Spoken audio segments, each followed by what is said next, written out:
Hi! Hi! And today, we're going to be doing the Moving Stars experiment. So, stay tuned.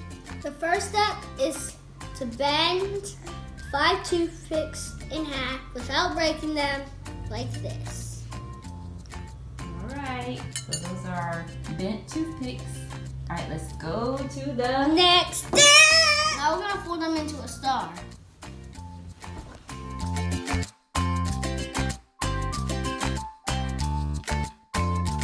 Now I'm going to put 10 drops of water in the center of the star.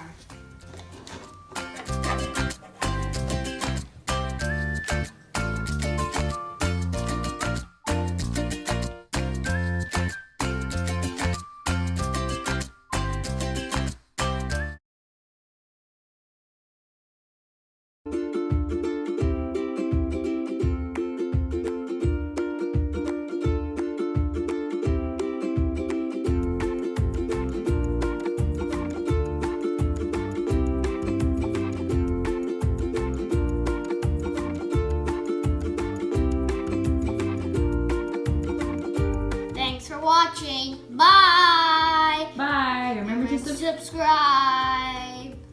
See you in the next video. Bye.